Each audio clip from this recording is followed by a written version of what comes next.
All right, so next up we are going to get into Candace Owens and Joe Budden.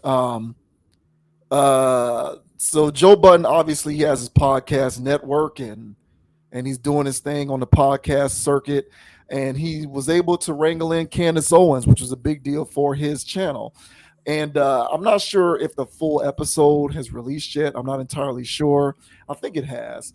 But obviously, talking points from their conversation are online. And one of the more interesting things that they got into is quality of music. This is my first time hearing Candace Owens' opinions on music itself. So we thought that we would get into that real quick. Now, I'm not going to play a clip from this. I have learned my lesson. Joe Budden is definitely buttoned down, no pun intended. Uh, the use of his content on the internet by content creators. Joe Budden is definitely not a fair use advocate. So if you want to watch that episode, you're going to have to go over to his channel and watch it for yourself. Because if we play any clips from it, this video will get flagged. And I am not trying to have this video get flagged. So instead, we will read from it so that we can just sort of set this up and talk about it. Now, this article here says Candace Owens tells Joe Budden the U.S. education system is responsible for the decline of rap music. Right wing pundit Candace Owens has blamed the U.S. education system for the decline of rap music, citing Ice Spice's Think You the Shit fart as an example. I just don't need to hear about Ice Spice's farts. I just don't. I don't want to hear about it. We used to produce really good music and it's gone down the drain. I think even that is international. I think it's because it's a part of the let's slowly make it modify the education systems so that black people can't read and at the same time feed them with a pipeline of garbage. And you'll wake up one day and what surrounds you will be garbage, Owens declared. Owens might want to sit this one out, given her support for Prager U, a right wing educational platform infamous for its wild propaganda eyes and inaccurate videos. However, it's not the first time Owens has gone after that specific Spice track. If you're wondering whether or not it's a good song, what do you think? It's called Think You the Shit Fart. Now, I think we can all admit that we've fallen as a society. I mean, I wouldn't say that was Mozart or Beethoven, but I'm not all of these mainstream media publications that routinely run to defend this kind of music, similar to what they did with WAP, the most disgusting and filthiest lyrics I've ever heard. I mean, I've ever read.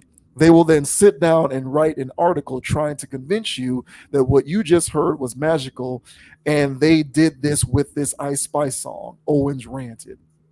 So, those are pretty much her thoughts on that. She connected the decline of rap music to the decline of the education system, which is an angle that I have not heard directly. I have not heard that connection made directly, but those were her thoughts on that. Again, we're not going to play any clips because this video will get flagged.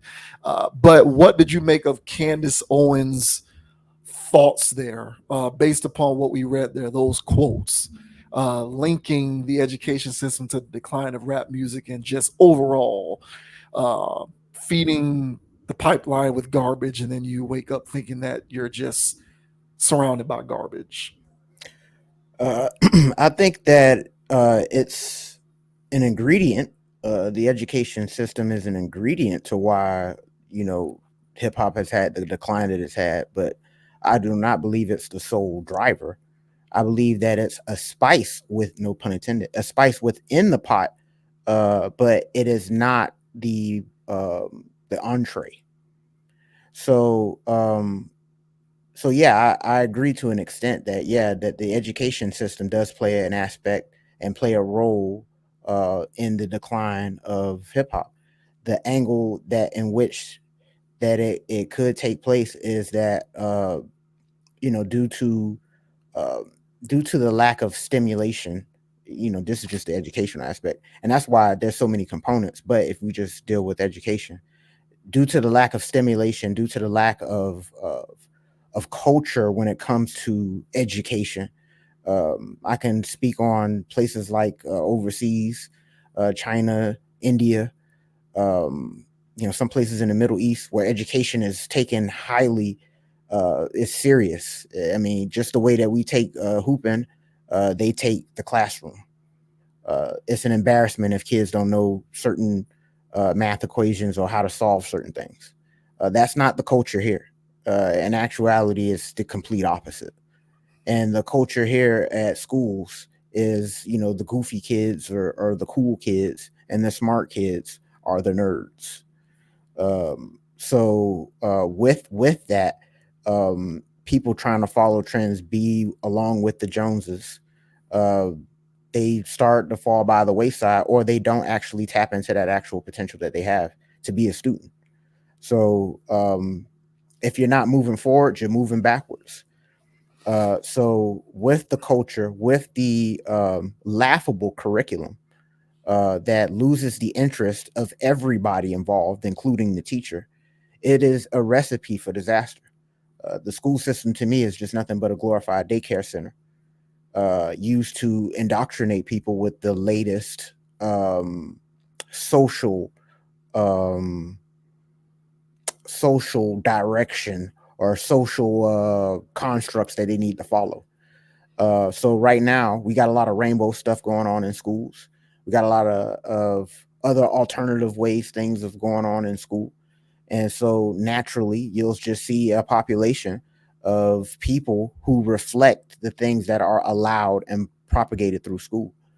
So there's a bunch of components, as I mentioned, that could contribute to the lack of decline of hip hop. We talk about all the time. Education, I can see that.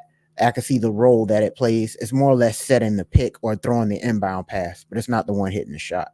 So, what are your thoughts, sir? What are your thoughts on Candace Owens telling Joe Budden that it's actually the school system at fault here? Yeah, I largely agree with what you're saying there. I think that she's identifying a symptom and not a cause. Hmm. Um, I think what she is getting at, or at least what she was trying to get at, was a decline in overall standards Hmm. across the board.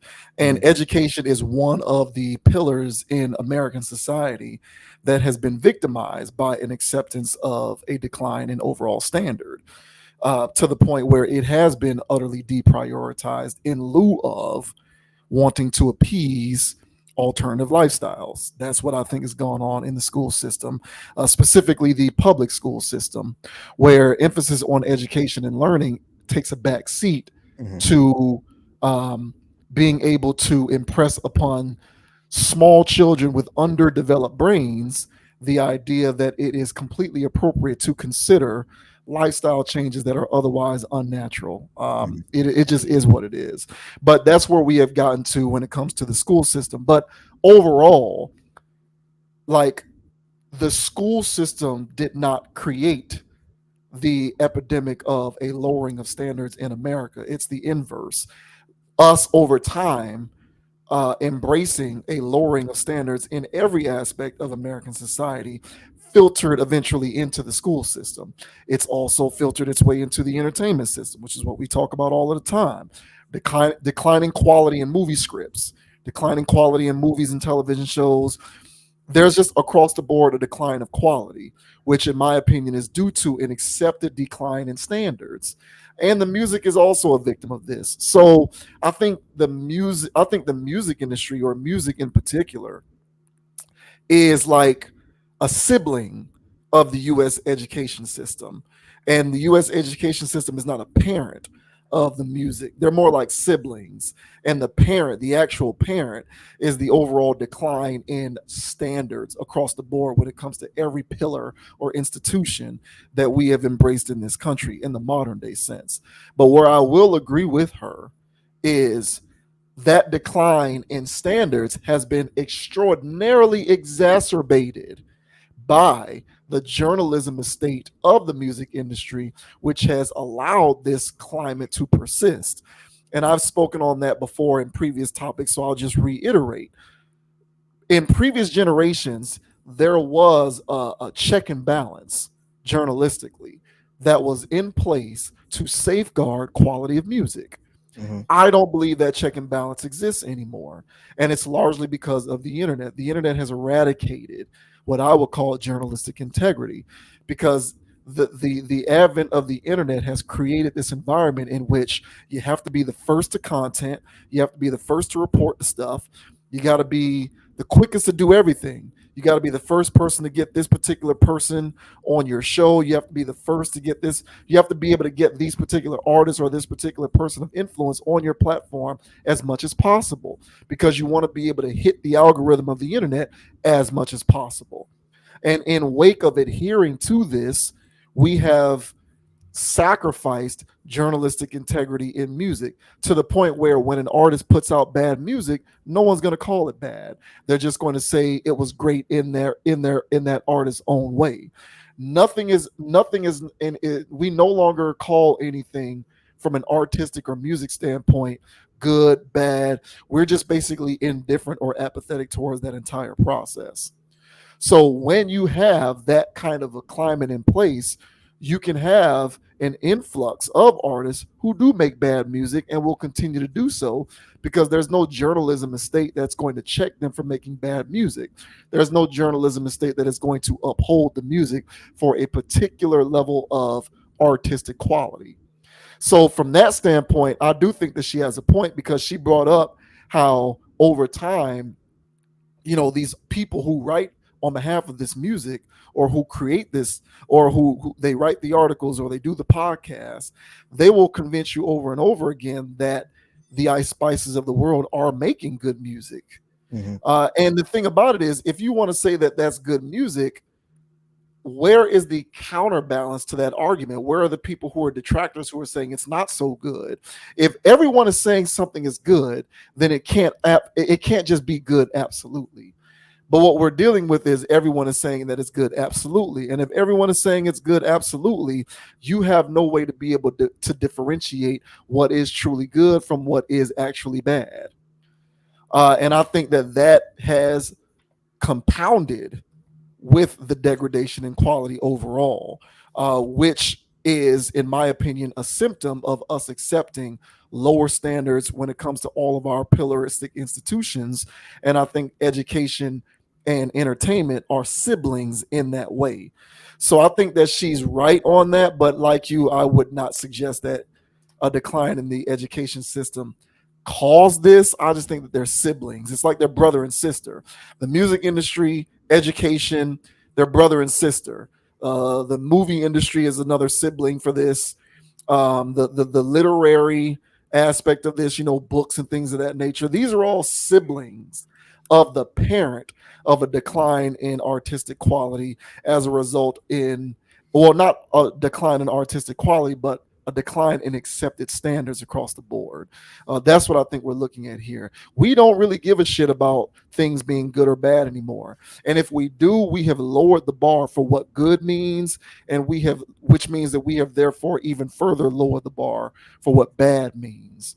And so it all plays a role, and education is a part of that, but so is music. Yeah, I say the the education system in itself is flawed, in my opinion, from its inception and intentionally from its inception, in my opinion. The one that's here in the United States, and so I believe it was built on sand and not a solid foundation to begin with.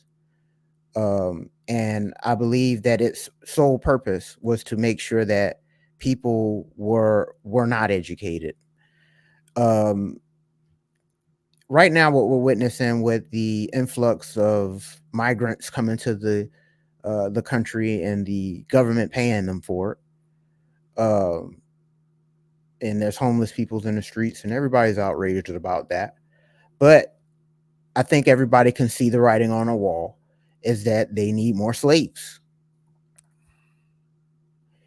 People that are educated make bad slaves. Why did you why did they make it illegal for slaves to read during slavery?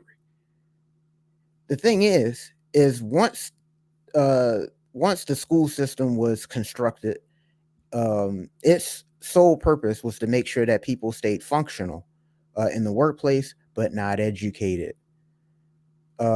We should have been stacking layers on layers on top of information, uh, if the school system's been around for over 100 plus years or what have you. But we are not. We're low key learning the same curriculum from the 60s. On top of that, it's an absolute travesty that in history books and schools and stuff like that, that you really don't learn real history. You really don't learn real sciences. You have to go elsewhere in academia in order to learn what really happened in the past. Now, why would they do that? Why in civics class, world history, and anything else are they not teaching me the real history? Well, if the masses really knew the real history, well, they would have a sense of identity. But since these people don't have a real sense of identity, they have an identity that was presented to them, then they will now carry on that identity. And so they don't really teach real history. They really don't teach real anything. So its point was to make sure that they create a mass population full of ignorance. The internet changed some of that. People were readily, people had libraries at their fingertips, basically. So that's pretty lit. But now what we have witnessed has been internet censorship. They've also said that they've worked these algorithms to the point to where they make sure that they construct limited options for its viewers. So that way it can just channel your mind into somewhere else with recommendations and stuff and other things instead of you having a broader scope. That's also a form of censorship to keep you away from certain levels of information.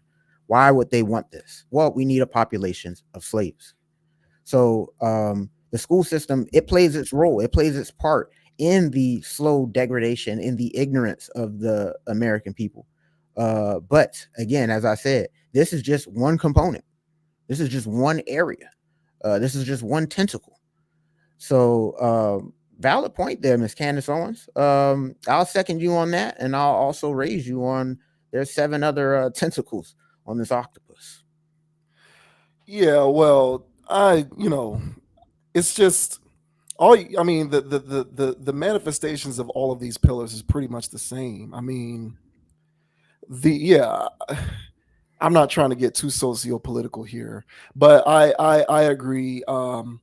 Especially the public school system is largely designed to create a society of work. Like the point of the school system in America is to create workers, Mm-hmm. because you need drones to continue to fuel the wage system and the working 9 to 5 infrastructure that capitalism is built on, Mm-hmm. so that the people who are on the better side of the wealth gap can continue to thrive in the wake of the work and the physical output that is put forth by the majority, 70 to 75% at this point in time, based upon the last research that I looked up, of people who live on the opposite side of that wealth gap.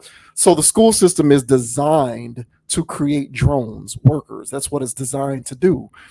And obviously, if you lower the bar in terms of what the quality of educational attainment actually means, you're going to therefore increase the bandwidth by which you can occupy those working spaces and how many people we can fit into those spaces as well. Music is the same way.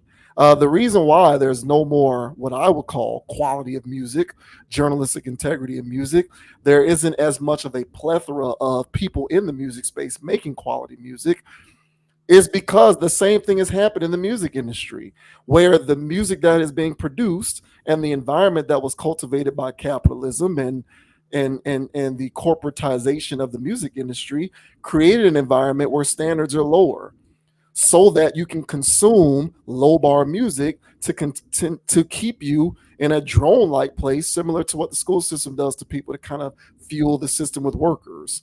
The music industry largely operates the same way, as far as I can tell, um, where you continue to listen to music like "Think You the Shit Fart" over and over again, because the point of it is to produce people who really do approach listening to music in a similar way that drones approach clocking into work each and every day. Now, if you want to correlate those things with a decline in the U.S. education system, I certainly wouldn't disagree. I do think both of those things are happening simultaneously, but I think it all works in concert with one another. And it is largely designed to produce what I see as a population of workers, drones. The music is a part of that. That's why I call it a sibling with the education system. I don't think the education system birthed it. I think it's like their brother and sister. And they both work in concert with one another to produce drones. So, from that standpoint, I don't think that she's totally off. If she was suggesting that the music industry, or that the education system rather, created the problem, that's where I would disagree, because I think that it's higher than saying the education system created it. I think that it's more of a sibling type thing. But to suggest that there's a correlation, 100%, absolutely. And people will say that you're reading it too much into it, and you're taking it too seriously, and it's not that big of a deal, and blah blah blah. And I would say that if that's your mindset with comments like this, you're probably one of those workers. You're probably one of those drones who can't see the forest from the trees. But I think at this point it's undeniable that there has been a decline in quality over time in all aspects of Western culture. Whether we want to talk about music, education, entertainment, I don't care what you're looking at. It's all there.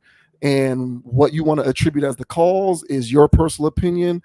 But I think we should all be able to safely agree that said degradation of quality is present. So I don't think she's crazy. But then again, I'm one of those people who doesn't think that everything someone like her says is crazy anyway. So maybe that means I am the crazy one. Who knows? It might be, bro. you Uh, know, Candace Owens is one of those people. Most black people look at you sideways if you don't disagree with everything she has to say. But it is what it is. She says stuff that makes sense to me. So you can take that for what you will. mhm. But shouts out to Candace Owens and Joe Budden too, even though you stingy with your content. But I get it. I'm not gonna knock you, bro. It is what it is. Hey, like and subscribe over here though. Skr, skr. Yeah.